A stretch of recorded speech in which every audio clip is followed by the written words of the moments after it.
right. So now, over these past 4 years, obviously you've been going through this school. I want to know, going from this younger child into like a 10-year-old, what is the biggest change that you can think of that has happened to your character?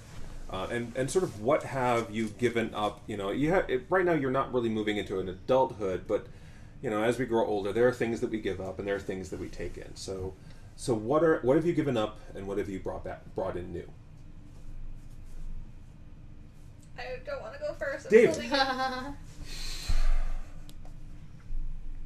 Ever since I started reading the Pathfinder Chronicles when I was a kid, I have yearned, I have striven with all of my being since I got to this school to become a wizard. Okay. I've wanted it more than anything else in my life. And every time they do tests for the students, I sign up, and every time I'm rejected because I'm convinced almost to the point of obsession that I have to have some sort of magical talent because it makes sense. I'm a half elf. Half elves have magic. Elves do magical stuff, and I don't have any. Have you realized that you're a boy? Yes. Okay. That got cleared up after a particularly embarrassing conversation. So is this something you've let go at this point, or something that you're still holding on to desperately? I still believe that I have the talent. I'm not going to waste my time anymore trying to convince other people that I have it. I stopped applying. I'll keep figuring it out on my own. And in the meantime, I'm trying to focus on school. Maybe I can continue as a scholar. I have a good head for numbers. Maybe I can be a teacher. Okay. Yeah. Still skipping you? No, I think I got it. She has probably most likely given up her weird bossiness in a way. However, I think at this point, probably because I'm guessing she's getting picked on slightly more now that she's a little older. So now she's maybe become a little more reserved too. Mm-hmm. So I guess harder in a way. So, Okay.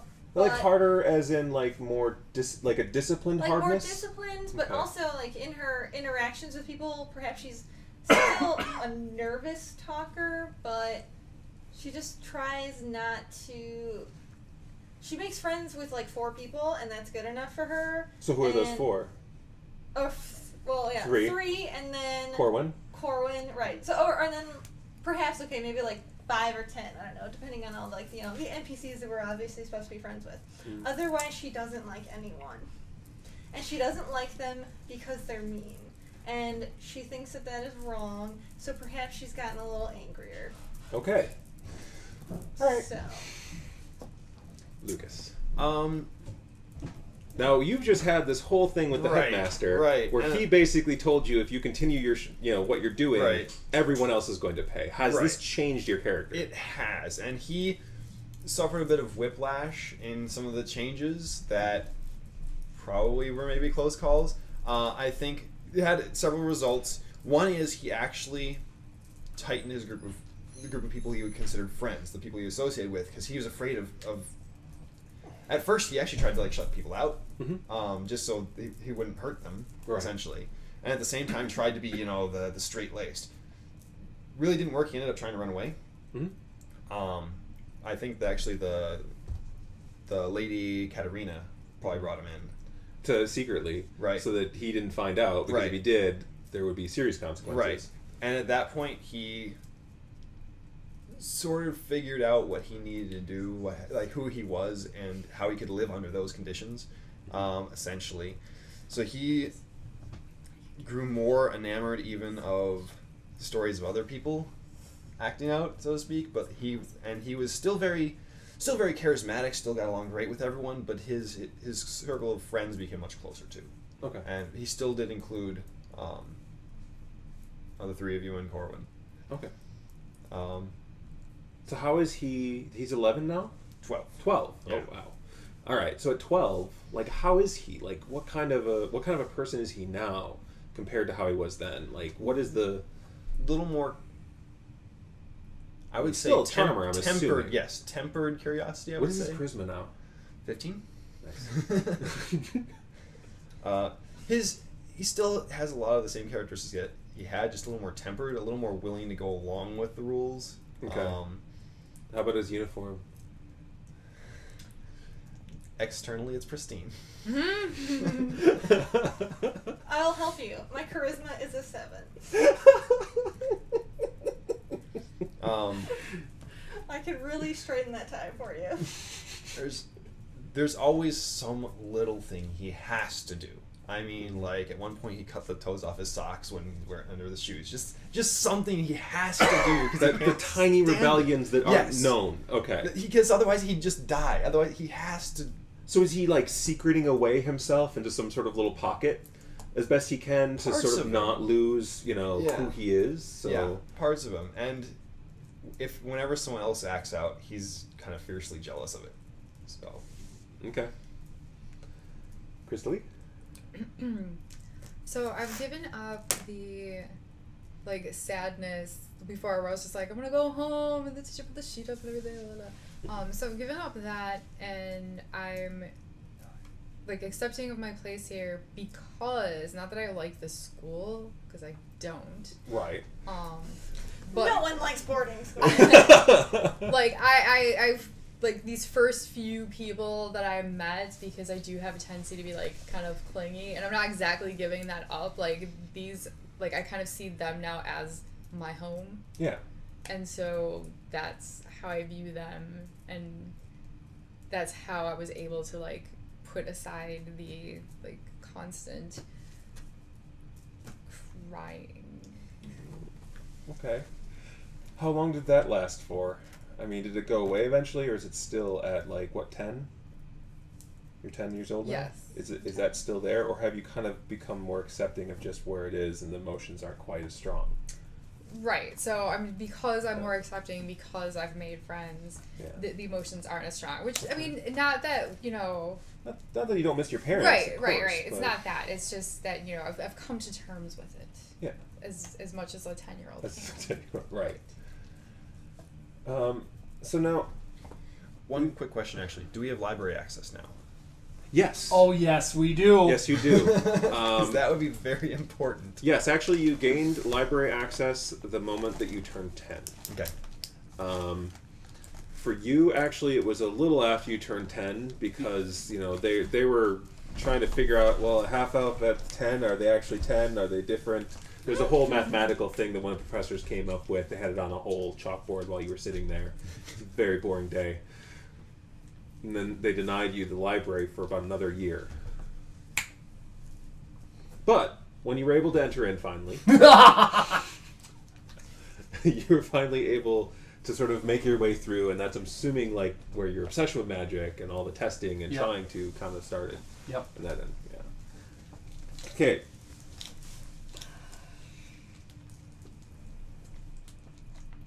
Yes. Now, Christiana, talk to me about yourself a bit. Why? I want to know a little bit about your parents. We haven't really talked to you yet. I don't really remember. No? No. You said family was a big thing because of them. Right.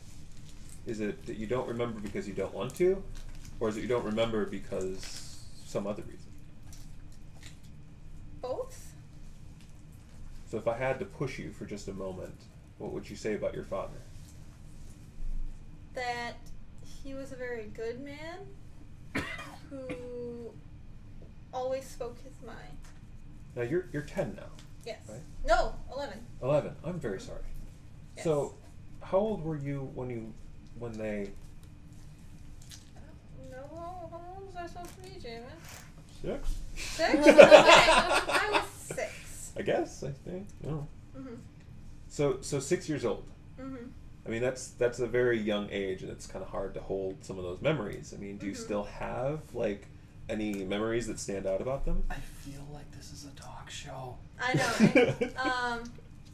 The few memories that I Oh, we have started that the last one. I stand know. out would be that yeah, one that my father was always very adamant about, you know, equality and things like that. Sort of kind of like your unionizer in a way. Yeah. And her mother, though, always tended to take the Her mother? You mean your So mother? my mother, yeah, always tended to take the exact opposite approach, but not necessarily. She was very cautious and always slightly nervous, but unintentionally nervous. Just in their own private conversations, she always had that sort of nervous, I don't know if this is a really good idea. Yeah. And always telling him that, you know, he needs to take a step back. But that day he didn't take a step back, did he? No. And what happened? I don't remember much. I remember a large group of people, and Do you want me to take over here? Or can you tell the story on your own? I mean, you're 11 now. telling anything about it. I don't really remember much. Is it okay if I Yes. tell the story? 60 minutes, Pathfinder edition. So, 6 years old. Mm-hmm. And your father was more than just simply a unionizer. He was a revolutionary. I mean, he believed in sort of standing up for himself and for others and his family and everyone around him. He felt that it was important, especially in a place like Cheliax, that rules was just an iron fist. That it is very important to stand on your own and to stand for freedom and stand for something other than just allowing people to control you and use you. And your father obviously couldn't take it anymore. He couldn't watch it happening to people he loved, he cared about. I mean, did you know anything about your grandparents? No, I don't remember anything. Okay. Well, Basically, she has blocked as much No, out I as know. she can. I No, know. I know. I'm saying for the audience and people that she really doesn't remember because things were very traumatic. well, and I'm trying to help you remember a little bit. Yes. Of course, you don't want to, No. but that doesn't mean your mind doesn't try to make Right. you remember. And it doesn't try to make you remember the fact that that group was outside of the house. Those people who you're not sure who they were, but you knew they wanted to keep things exactly as they were, and that your father was completely against that. And Viola was a close friend of your father and your mother and had been staying with you for some time. She had been doing some searching in Cheliax. Your mother had gone out for a walk already and didn't come back. And that was when they showed up at the doors. And even though I know you don't want to remember it, I think it's important that you remember that your father ran out to them to pull them away, to give you time to leave. That your father sacrificed everything that he had, his family, his life, everything, so that you could move forward. Do you think it's right that you just forget that?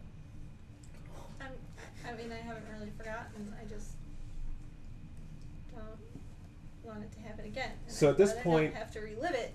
So let's not talk about it anymore. There's no need to talk about it anymore. She's saying this in the middle of class. Wait, we're in class? Who is she talking to? Yeah! This is a therapy session, not class. No, this Alright. is class. I'm sorry. I'm playing her brain doing this. All right, So, that's pretty good. Yeah. so she begins saying these words out loud in class. And now, who sits next to her? Are you still sitting next to her? Yeah. All right. You're not a troublemaker anymore, so I figure you're probably now in the middle of the classroom. Yeah. And other troublemakers, like Corwin, I've has made rotated his way forward. to the front. Corwin's a Corwin troublemaker took now? over for you completely as he got older. Yes! He filled in the void. His fat started going away a little bit as his metabolism started acting up again. He still hasn't filled in the charisma void that you have, and the girls still kind of lean towards you. But yeah, Corwin's kind of stepped up a little bit. Mind you, he has the help of some of the upperclassmen and has learned to sort of use them, and he still turns to you a lot for it. But yeah. Without you there, someone had to kind of step in. I write down his exploits. What if you turn into the brains of the outfit? Like, you do the planning, but nothing can ever be pinned on you. Because you didn't do it. Yeah, can you just see? It's really you telling Corwin what to do, and you're still doing it. He's just like, so I have this idea, and you're like, well, that sounds good, but if you added glue, Let me tell you a so story much about better. a schoolboy. Okay, so you're sitting next to her, and would you be on the other side? Well, originally I don't know how close of he friends was in you the are. middle. Right, If he's we're right. He's staying in the with the middle same- with her, sort of next to. Are you sort of over here next to her, or Have you moved around at all? yeah? So the preference, if these guys let me, like the preference, Mishka would want to be like in the middle of all the friends. Okay. Like I would try to position myself so there was like a little circle of these guys around me. And you're like in the center of it all? Yes. This is my safe zone. All my friends Okay. protecting me from all the other. You're then in a fuckers. seat between Corwin and him.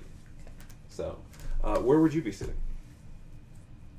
I sit as far back as I can get away with it. All right, you're behind her then. Okay. Okay. So you're next to her, you're behind her, and you basically blurt that out. I don't want to remember in the middle of class out loud.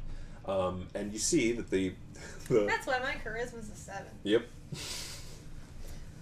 Miss teacher lady. Hang on, I'm bringing her up right now. Wrong one. Well, even I'm like, I have to like scoot out. Yeah. Yeah, this is that one. Oh, okay.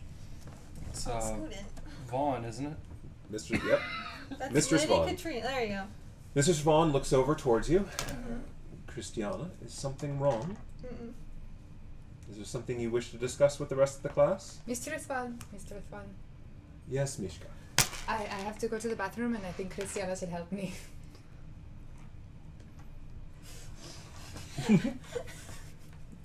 This is Elise laughing. This is No, not no, I me, know. character laughing. She looks at the two of you. Now, on the board, you have the commendations. And so far, it's between you and Mishka with the most commendations. So she looks at you, of course, dear. Why don't you two go off to the bathroom? Make sure to take the board on your way out. It's the board for Like being the in the little hall. bathroom hall. hall Oh, pass. okay.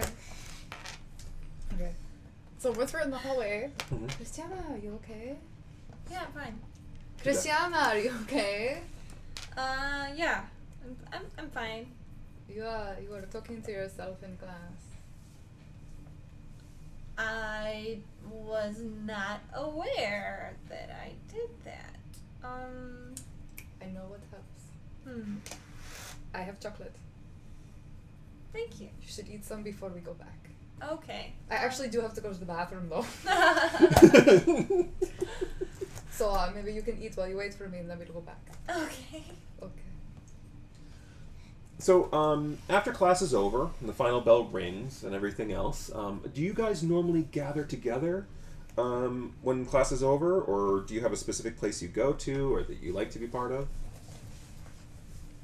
I like the tree outside. Or I can like we to sit climb in the the tree? tree. Go up in the tree. Yeah. I The like to be garden. up in the tree. Definitely I the used to be gardens, tree. yeah. Okay, so the two of you have now climbed the tree and are sort of sitting up there. Your mind still hasn't pulled away from the memory. It's almost like your mind is now going back to trying to bury it underneath again as best it can. So she looks really just withdrawn. Normally climbing the tree, you two are having fun, but right now she just sort of is sitting on a branch staring off in the distance. The two of you are down below with Corwin, and actually there is a new member of your cadre, a girl by the name of Jiaying. She is an orphan of Tian descent, and she's also sort of been new to your class over the last 4 years. Kind of spends time with you, because, I mean, she is an orphan, after all, but she's not really, she hasn't really acclimated. She's been around for about a year, probably a little bit more than, but she hasn't quite meshed with anyone. She's not from Tian. She's actually from Vriza, which you had that in common. She's actually from Sandpoint, which is right near to Magmar. So, but it's just, she just seems very distant to everyone. But she still moves around with you. She still likes to be around you. She doesn't like being around the other kids, but she just has a very hard time talking to people.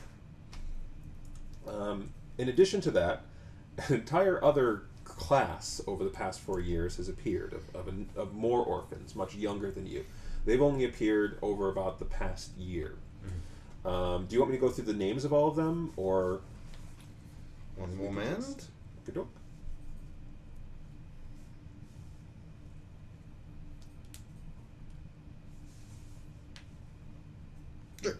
Go for it. Okay. So the first one is named Valerian. Let's see. Like the steel. Sounds Taldi. Yes. Actually, he is from Magnemar as well. Ooh. The two of you do not get along at all. Dagnabbit. In fact, he kind of seems to be the de facto leader of this next group of orphans, and sees himself not as like a bully, but more as like if you're sort of a leader type, he sees himself the same way. But unlike the relationship that you had between yourself and Udo or not Udo, but I can't remember his name now, Vincent. Vincent. So unlike that relationship, where you are the leader of your class of the orphans within that class, you work well together. He sort of tries to keep his separate. In fact, he seems to just sort of like he's really young, so he's much younger than you. He's like 6 at this point, but he sees you as just being sort of older and like Not one of them. yeah, not one of them, right? And so it's almost like because it took so long and there's such a distance of age between the two groups that they kind of form their own group outside of yours. Because it was almost like after she arrived, yeah, it was almost like 2-3 years before another arrived. In fact, you thought no more were going to be coming, and then suddenly like this new group came. So that's Valerian. And then you have from Osirian, which is basically kind of like ancient Egypt, and that's the kingdom directly to the south of Absalom, across the sea. And her name is Aquila. Like the bird, the double-headed eagle. Yeah. Nice. Right, that's right. Warhammer, yo. Blood for the blood god! Skulls for the skull throne. Yep. Now, she seems to be very intelligent, and you get along well with her. But once again, they're all a lot younger, so it's kind of hard. They're in the dorms where everyone is, rather than being the dorms like you are, where you're separate with your one roommate and stuff like that. So that kind of has separated you from them. The next one is Dorian. He actually comes from. He's kind of got a bit of an accent. No, I'm not doing it. From a kingdom named Galt. Galt is like France. That's why I'm not doing it. During the Revolution. I'll try. Then there's Kay. Also a half elf. Cool. Caykay. Kay. Like the island. Like every kiss begins with, huh? You're not sure exactly where he's from. He came Oh, much boy. later. He's Boy. very young. Oh, I hope it was a lady elf. Then Mine's there's got a girlfriend. then there's Viola, who is yes the same name. Wow. Mm-hmm. She comes from Cheliax, Yeah. and she is the littlest shit that you have ever met. Right, I'm sure. She's terrible. She's like a monster. Yeah. She's exactly like you were. You're and old you enough to can- be like, and you I hate was her. like that. No, she probably doesn't realize that it's so similar, but you just don't like her. Like she's just like, I Yeah. can't believe she, and it's exactly like, yeah. And then there's the worst of their lot, and probably the one that kind of influences them the most, and that's Gaspar. He's a little bit older. He's the oldest of them, and he just has this. You caught him at one point with a squirrel that you swear he was torturing. Gross. Mm-hmm. Ick. And Gaspar just kind of gives you a bad feeling all around, especially you. Just everything about him, the way he moves, the way he thinks, and he's more intelligent than his age lets on, and his emotions don't seem real. Like he examines people, he watches them, and then he mimics them. He's a sociopath. You got it. So those are the sort of the younger generation that has now moved into the dorms below. Sociopathic kids are the worst. Mhm. Is there now like a rug covering the giant burn in the floor? Yes. And a lot of new beds. Yeah. Oh, a lot of new beds. So you're out in the garden right now. Mm-hmm. So what do you typically do on an average day when you're sitting out in the gardens? Sometimes if there's not a caper going on or something of that nature, or there's not like something He's become rather dutiful in his schoolwork as well. So there's a lot of You homework. sound like that's terrible. It is terrible. He thinks it's terrible. I think it's terrible. It's terrible. So. Oh. Sorry, I have to do this. Yes, he thinks it's terrible. Otherwise, he might be telling him the latest story that he read in one of the books, or that he's just made up. And quite often, you guys will be the characters in the stories, and so will he. And they'll just be he'll modify them so they have the right number of characters, the right some of the personalities. So, for example, you become the Feywild woman with lady of the blue hair, who just, she walks in the room and everyone kneels at her feet. You become the strong leader of the armies, who is just, forcing kingdoms to kneel. You become, knowing your secret desire, not so secret desire, you are a wizard leading the armies, though. The most powerful wizard of all. Yes. Yep. Armies tremble at your lightning bolts. Yep. Corvin's the general of the army itself, and of course I'm the king. So are you setting up one of your stories now? Like, is it something that you just tell, or do you actually play out the story? Depends on what the story is. Often we do play it out. So what's today's story? Today's story, it's actually part of a saga that's been unfolding over the past month or so. Saga, nice. Yeah, well, of course. He read once of a great war that took place in the south, in the jungle of Mwangi. He insists in the jungle, not the city. Sorry.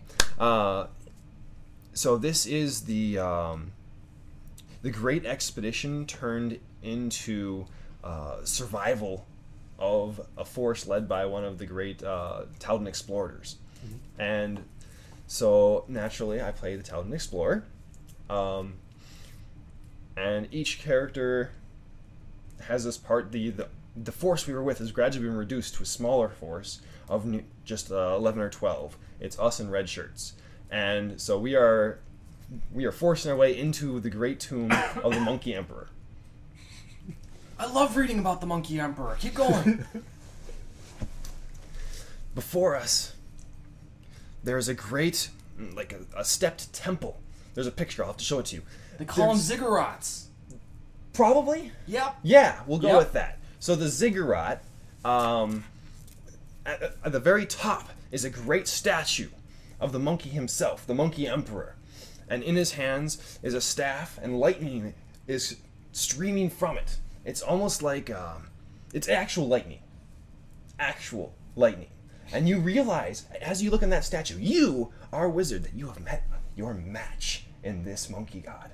Dead as he is, he's still wielding that much power over this temple. I'm more awesome You are. because I'm a wizard, and he's not alive. Thanks to the support of the Feywild. Because teamwork makes the dream work. Yeah. You have decided that you must conquer this place because it is just too hot. It's just everywhere. A step makes the sweat roil off your brow. Just roll off. And you decide that this should not be. No place on earth should be like this. I agree. It's too You hot. should Game Master as well. I had to say it. I'm sorry. You devoted all of your powers, all the power that runs through your veins, to supporting his magic in taking down this evil monkey god. We are having to hold back by main strength from charging ahead and just taking him on yourself. What am I doing? Corvin, you're the one holding her back. Because you know she needs to fight by your side. And we are preparing to launch our assault on this fortress. But as we set foot on the first stair of the ziggurat, there's a great rumbling. A sound that just fills the forest. As gaping vast pits, rents and fissures open up to the left and to the right, and up spring the undead monkey warriors. I will freeze them all. And then we break off the limbs and they become weapons, yeah. Now, when you do that and you say I freeze them all, are you going to use your snowflakes? Obviously, I don't have the snowflakes yet. You do have the snowflakes. Oh, okay. Like, yeah, I'm using the snowflakes. So now you know that she can do this. It's just something simple, but you know that she can just make snowflakes appear from her hands and almost like a miniature snowstorm.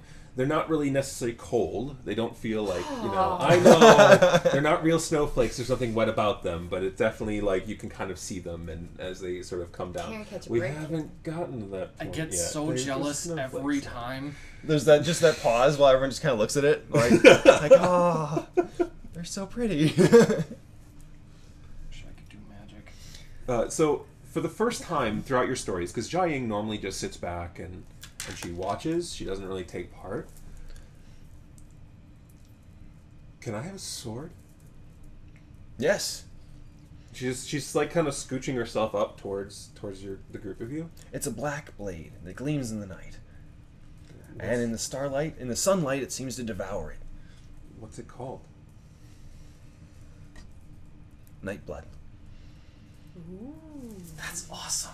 And She- you used she- it to kill a vampire once. It drank the vampire's blood. Yes. What's a vampire? Vampires are evil and they drink blood Why do they drink blood? because they need it to sustain their undeath. Because they're evil, darling. I don't know. I mean, maybe a vampire could be nice. Anything that drinks blood can't be nice. You've been bit by mosquitoes. Come on. I hate mosquitoes. They're the Probably worst. fine. That's the reason that I am here in this jungle, is to destroy the mosquitoes. Yes. The mosquitoes, I think they're worse than the vampires. We should. So as you're was fine. kind of talking here, you kind of hear footsteps coming through the garden path, and you see Lady Katarina kind of moving along, and she seems like she's looking for something. And as soon as she sees the group of you, she just goes straight in. And that's when we decided that we were all doing our homework. Lady Katarina. Parno, Hamish. Oh, hi. How are you doing? I'm good. How are you today? I'm very good. I was wondering, I know that all of you have seen a number of the other boys and girls making their way into the city. And oh, Sorry. We're good. We're crisis averted. just hit it by accident. Blue screen of death. Blue screen of death. And I've been talking to the headmaster, and because of the fact that you've all been very good, We really have. Exceptionally so. I would say so. that this weekend I'd be able to take you on a tour of the religious section of Epsilon. Can I get ice cream? We can get you some ice cream, yes. Yes, okay. I want to go. Can we stop at one of the taverns? We cannot go to one of the taverns. No. For one of the. We'll be staying at an inn for a night, and so if you're hoping to see someone tell stories, I promise you there will be one there. Can we get roast turkey leg? Oh. Yes. Buttered? Now, mind you, Score! I only have a small bit of a budget to put towards this, so we can't go too far. But yes, we can get you a turkey leg, and yes, we can get some ice cream. But remember, this is meant to be educational. We are meant to be learning about the various different religions here within Galorian. This is not merely just for us having fun, but we will have some fun. So, tonight, I need each and every one of you to go to bed early, to get well rested, because very early in the morning we are going to be making our way inside of the walls. So I will go to bed now. She looks up, and you see, like, she's looking at the sun, and it's just about to go to sunset, and she's like, you may want to consider ending your story as soon as you can, and then heading off to bed. Okay. Your story is over. I want to go to the city. Vanquished by the Lady Wild's ice magics, a wizard straight away begins the duel. As the three of you, and he's pointing to Chris, to Corvin, and to what's her name, Jia. Jai. The three of you Jia Ying. charge straight up the ziggurat to engage the statue itself, Giant. while you Yeah, Jia Ying. duel the staff saying in it? its hand.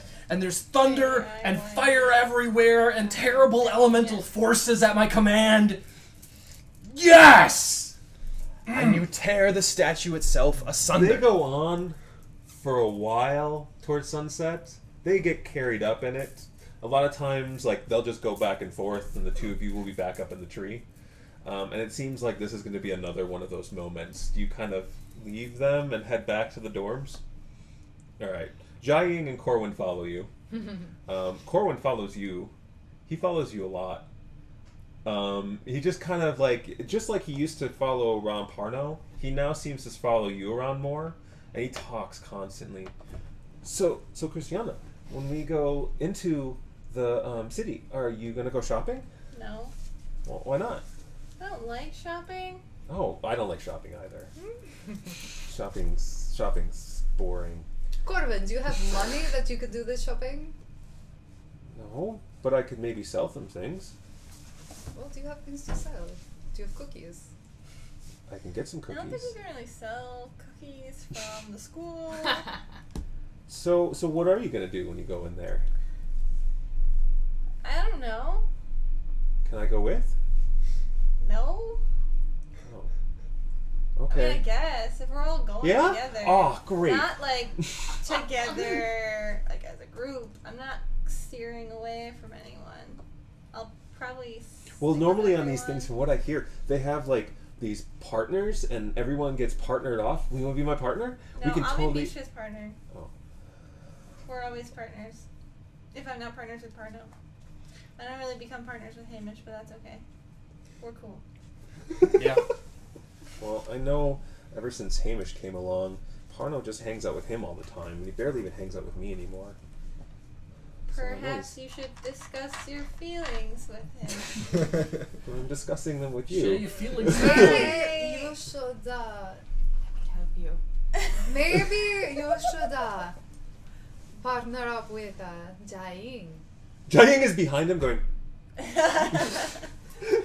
Because you know she doesn't seem to be as acclimated as we are. You are so talkative and bright and such a nice young man.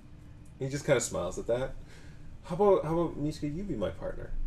I And think that sounds excellent. And Jia-Ying can go with I Christina. also But think that sounds excellent. I was- Don't you, Jay? Just- The Jia-Ying nods. Okay. And, like, stands next to you.